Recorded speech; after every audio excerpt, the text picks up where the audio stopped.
Good afternoon, everybody. This is William, and you are tuned into the Fincastle Underground. It is 3 p.m. Eastern Standard Time on March 14th, 2018, Pi Day. Today is a very special episode of Fincastle Underground because we're going to be talking exclusively about British politics for the day. So those of you who are not interested in British politics can tune into some other episode because all I'll be talking about today is British politics, specifically Sadiq Khan. I'd like to start off by saying I am a friend to the British people. I have been to the UK. I stayed in Leeds for 3 weeks in 1995. I even went and I dug out my Sainsbury's Saver card. For those of you in America, Sainsbury's is a grocery store over there, or it was back then, 25 years ago. I don't know if it is now. I even got my little pin, America, UK, yay. I'll save you the trouble. I probably am an enemy of the crown or an enemy of your state. So if you want to go ahead and declare me as one, you really can't because I'm already declaring myself an enemy of the British crown, basically because of your Nazi-ass, George Orwell, authoritarian, fascist politics that you've got going on there now. Allow me to explain. The reason I'm doing this is manifold, basically. My dear friends in the UK do not have freedom of speech. Therefore, I thought it would be incumbent upon me to use my freedom of speech to talk about some of the problems they have over there, because I don't have to worry about being taken away to a gulag or some Tower of London-esque imprisonment camp. They may take down my YouTube video, but good luck trying to take this down from DTube or Steemit or any of those other places. It's going to be on BitChute forever. Me talking mad smack about Sadiq Khan forever and ever. What prompted this is that Sadiq Khan took it upon himself to come to my country and use our freedom of speech here to talk about crushing freedom of speech. Apparently the irony is lost on him. I have an article here from news.com.au titled, "Kill the Mayor of London. Sadiq Khan reads racist tweets." Sadiq Khan has revealed some of the most shocking racist and violent social media messages he has received since taking office. Of course, he went through and cherry-picked the most violent and racist ones. I got news for you, Sadiq. I get hate mail all the time. I get death threats all the time. You know what I do? I ignore them. I'm a public figure. Just kind of what happens. None of these people are going to really kill you anyway. London Mayor Sadiq Khan has shared a sample of the death threats and racist abuse he regularly receives on Twitter in a bid to raise awareness of cyberbullying and harassment. It kind of is lost on me how somebody who has such power and is a public figure can be a victim of cyberbullying. It's called criticism. Speaking at the South by Southwest Technology Conference in Texas, Mr. Khan, who is a practicing Muslim with a British-Pakistani background, told the audience he was regularly attacked due to his religion and ethnicity.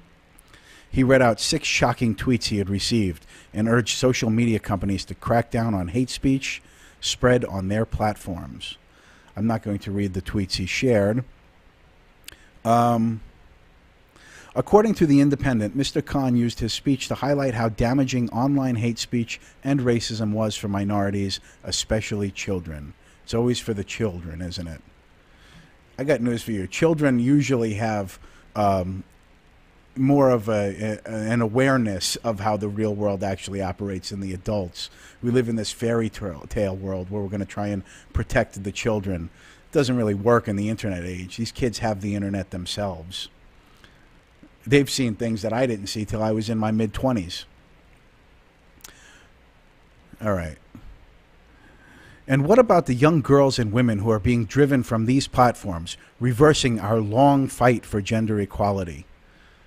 It's always about the gender equality, isn't it? What about the girls that troll you, Mr. Khan? They haven't been taken away from social media. They use social media to troll you just as much as the men do. Isn't it kind of, what would you call it, oppressive for you to think that only men control you on the internet? Anyway. The mayor also slammed British politicians for their failure to act on technological regulation, saying governments were sitting on their hands while the tech revolution has happened around them, The Guardian reported. He continued, "There's been a dereliction of duty on the part of politicians and policymakers to ensure that the rapid growth in technology is utilized and steered in a direction that benefits us all." You mean like using technology to put cameras on literally every corner of your city? Somehow you still can't seem to stop the acid attacks and other terrorist crimes that go on, but we'll get to that in a moment. He said social media giants such as Facebook and Twitter needed to toughen up on hate speech. Quote, no business or industry should ever consider itself above the local rules or laws set by democratic processes, Mr. Khan said. Social media platforms already have a legal obligation to remove content that breaks local laws, but this is not always happening or happening quickly enough. With the skills and resources these companies have at their disposal, I believe it's possible to go further and faster. Mr. Khan, a member of the Labour Party, has served as London's mayor since 2016. He's London's first ethnic minority mayor and the first Muslim to become the mayor of a major Western capital city. And what's happened since then? Your city's turned to shit. The city that you govern has turned to shit, as evidenced by this CNN article. Now, those of you in the UK need to know that CNN is the epitome of fake news. So if they're reporting on this, you know it's got to be bad. This is a CNN article by Angela Dewan, last updated January 26th of 2018. London. There was a record number of acid attacks in London in 2017, police data shows, as perpetrators turned to household cleaning products as weapons. In response to a Freedom of Information request by CNN, data from the London Metropolitan Police showed a sharp rise in attacks, with 465 recorded in 2017, up from 395 in the previous year and 255 in 2015. The attacks increased six-fold over 6 years. I wonder why that is. There's one particular demographic I'm thinking of that loves to conduct acid attacks. And also, this would be a note to any of my United States citizens over here that want to ban guns. This goes to show my thesis correct, that you can't stop a madman who wants to do anything. If they don't have a rifle, they'll get acid. If they don't have acid, they'll build a bomb and mail it to somebody, as is currently happening in Austin, Texas right now. London has become the world capital for acid attacks on young men, and street gangs are increasingly using, quote, face melters against their targets. Several cases that left victims with life-changing injuries last year prompted debate in the UK Parliament, where members of Parliament are mulling banning the sale of highly corrosive liquids to minors and overhauling laws around possession of acid. I got news for you. You can get acid without going to a store, but I'm not going to tell you how. Police say easy-to-obtain products such as drain and oven cleaners are often used in attacks. Yeah, good luck banning those. UK Home Secretary Amber Rudd earlier called for a life sentence for serious acid attacks, arguing that such attacks often ruin victims' lives. And that is definitely true. They go on to talk about the demographics here, about a male-on-male issue.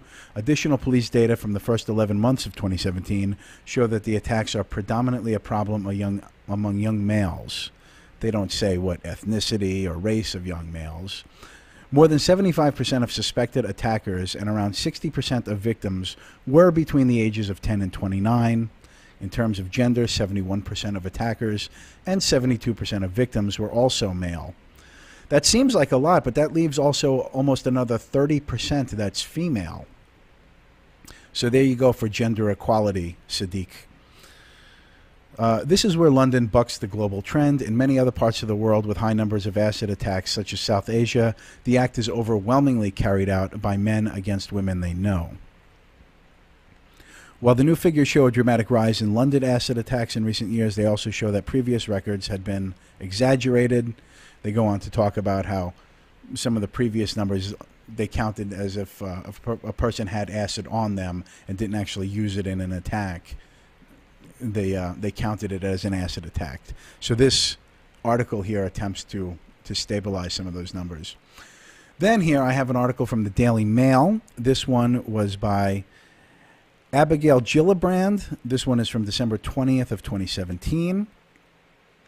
Acid attack threats have made parts of London no-go areas, a former Labour minister has claimed. Stephen Timms made the comment and told members of Parliament that the UK had the highest rate of attacks per capita in the world.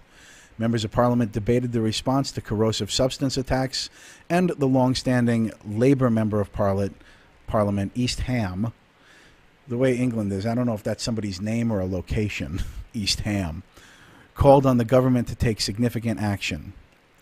He said, quote, "I've had a number of discussions with representatives of moped delivery drivers, and they say there are now parts of London where their drivers are not willing to go because of the danger of attack. I think all of us would regard it as unacceptable that there are no-go areas in parts of London and parts of the UK. I think it requires some significant action to deal with the problem."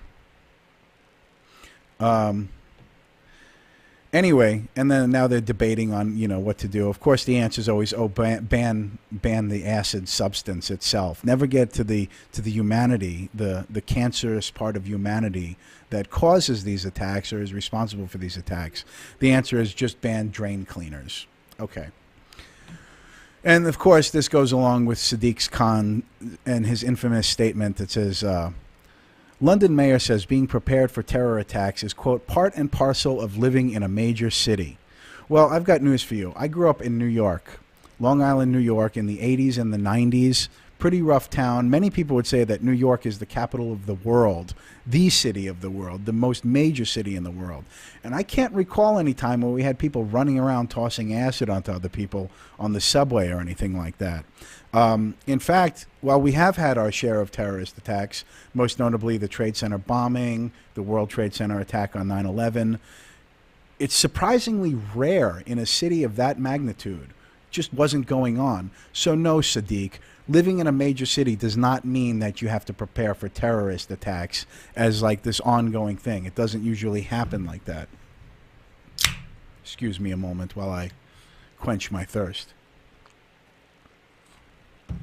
I don't know what I'd do without Rockstar energy drinks. So where are we now?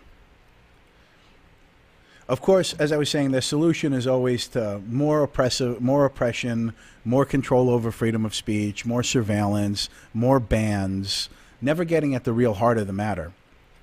I just happened to notice, because I'm not exactly up on British politics, so I've been reviewing British politics all morning. Looks like Theresa May has run afoul of Vladimir Putin. I'm wondering how that's going to turn out. I think it's hilarious. Theresa May, like, messing around with Vladimir Putin. Whatever you think of him, I mean, it's like, it's ridiculous. It's ridiculous. She's got no standing here. She has no, she's totally in over her head, has no idea what she's getting into. She talks a good game, but it's going to end very badly for her, I'm sure. Anyways, I started looking around, and it looks like some of the patriots in Britain, namely a group here called Britain First, has recently had their Facebook page deleted over repeated hate-filled posts. This is an article I found from the Evening Standard. I'm going to read this also. Now, mind you, the people at Britain First, Wikipedia and other online media groups describe them as being fascist, but I can't find where they actually are fascist or even violent. They're just advocating for a freer Britain. They're advocating for the borders, language, and culture of their own country, which is a very patriotic thing to do. I'm glad it's finally happening here in the United States, now that we have Donald Trump who's taking our borders and culture seriously. Facebook has removed the official page of far-right group Britain First, along with those of party leaders Paul Golding and Deputy Leader Jada Franson. The social network said it had taken action after they repeatedly broke the site's community standards on hate speech. I love hate speech. I really do. They say hate speech. Anything you don't disagree with is hate speech. So whenever my video inevitably gets banned from YouTube, they're going to say that I was spreading a message of hate about Sadiq Khan. And you know what? Maybe I am. Fuck you, Sadiq. You're a total piece of shit. Or as my friends across the pond would say, you're a wanker. I think that's what... yeah, I'm not totally up on the slang of my British friends, but since I am an American and I can call you a piece of shit, I'm going to. There you go. Speaking of no-go areas, you know, you sit back with your security detail and everything. I'm sure there's some pretty rough-and-tumble British guys, rugby players, football players, who'd like to get you alone in the tubes for a while to show you what they really think. Anyway, back to commentary. We do live in a civilized society, however. So, all right, let me keep reading about this. Mr. Golding and Miss Franson were jailed earlier this month after being convicted of religiously aggravated harassment in Kent last year. I can only imagine what sort of bullshit, trumped-up charge that was. Religiously aggravated harassment. Like what? They threw a Koran at somebody? I'd like to find the actual details of that case to find out. I bet it was something totally trivial by American standards. Facebook said they had continued to violate its rules despite issuing written final warnings over their conduct. I take issue with that because Facebook isn't actually a person. It should say a spokesman for Facebook. Facebook can't say anything itself. Quote, content posted on the Britain First Facebook page and the pages of party leaders Paul Golding and Jada Franson has repeatedly broken our community standards, Facebook said. We recently gave the administrators of the pages a written final warning, and they have continued to post content that violates our community standards. So you banned them. You know what? They're going to pop up again, either on Facebook under another name or on some other platform where they won't be banned, and they'll still attract the same number of followers. Because that's the way free speech works. People are attracted to free speech. People abhor censorship, unless you happen to be the one doing the censoring. Quote, as a result, in accordance with our policies, we have now removed the official Britain First Facebook page and the pages of the two leaders with immediate effect. We do not do this lightly, but they have repeatedly posted content designed to incite animosity and hatred against minority groups, which disqualifies the pages from our service. Right. Anyway, so there we go with Facebook. So now I'm going to give a little plug to my friends at Britain First. I don't know how you can contact them at this point. I think they still have a website up. Yes, britainfirst.org. I'll put that link in the description just to give a free plug to my friends over there. I truly do love the British people. I do. I loved Count Duckula back in the 80s. I grew up with Count Duckula. Loved Danger Mouse. I still watch it on YouTube. Can't find the... I can't really stomach the reboot of Danger Mouse. That doesn't sit so well with me. And while I'm reminiscing about my time in the UK, I had to go dig out, like I said, my Sainsbury's card here. But I also found... What is this? I have a button from St. Mary's Parish at Whitby. I've got these little pins here. I've got a British post box. Got a British telephone booth. And then here I met, this is the one thing I wish I could remember. I think I met the mayor of London myself, but I can't say. I got this little pin here from some government official in London. It says, if you can't read it, 1995 to 96 on it. It's got this owl with a crown. I really wish I had paid more attention back then because, as you know, this owl symbolism keeps coming up with the globalists and the Bohemian Grove and that sort of thing. But yes, here I am, enemy to the crown, friend to the British people. I don't know what to tell you guys over there. It's a sad situation indeed. I know there's cameras everywhere. I know people are absolutely terrified to speak out. You don't have a Sid Vicious anymore. You don't, no more Sex Pistols for you guys. It's going to take the British people themselves to do this. You have to pull your freedom. You have to do it yourself in sort of a King Arthur type allegory. Only you can pull the sword of your freedom from the rock of authoritarianism. Only you can do that.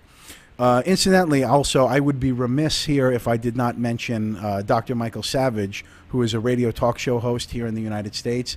He was banned in Britain. He has a book to that effect. I don't have the book on me. Otherwise, I would have held it up as one of my book reviews. He wrote a book called Banned in Britain by Michael Savage. Talks about how he was banned from the UK by Jackie Smith, our Home Secretary at the time. This was years ago. I guess it would have been in 2009, if my memory serves correct. They put him on... He's just exercising his freedom of speech, never advocates violence or anything like that. But yet they banned him from Britain and put him on a list with murderers and terrorists. And to this day, he still cannot come to the United Kingdom. Depending on how viral this video goes, I'm sure I will join him in that club, and I too will be banned from entering Britain ever again. So we'll see how that turns out. But yeah, look into Dr. Michael Savage. He has done battle with the British government on this. And incidentally, after the WikiLeaks leaks started coming out, there were email correspondences in the WikiLeaks basically contriving Dr. Savage's ban from Britain as a political statement. So Don't know what to tell you guys. That's a lot to take in. I've learned more about British politics today than I thought I would learn in a single day, and there's so much more to learn. We've all seen V for Vendetta. I think I know how this is going to have to end up going down. Give me your thoughts. Give me your comments. Put them down in the description. Find me on, where am I at now? I'm on so many platforms. Find me on Minds.com and on Twitter, and my videos are going to be on BitChute and DTube to avoid being plucked by the authoritarian hand of censorship. Or as I said the other day, the digital weenie of censorship as it comes in and shafts you. Anyway, guys, much love to my friends in England. That's about all I've got right now. Speak out. That's the best thing I can tell you. Silence is what will kill you. Even if you are at great personal risk in your country, speak out. It can make a difference. Challenge it. A bunch of people feel the way you do. They're just too scared to say anything about it. Don't be afraid. Don't ever be afraid.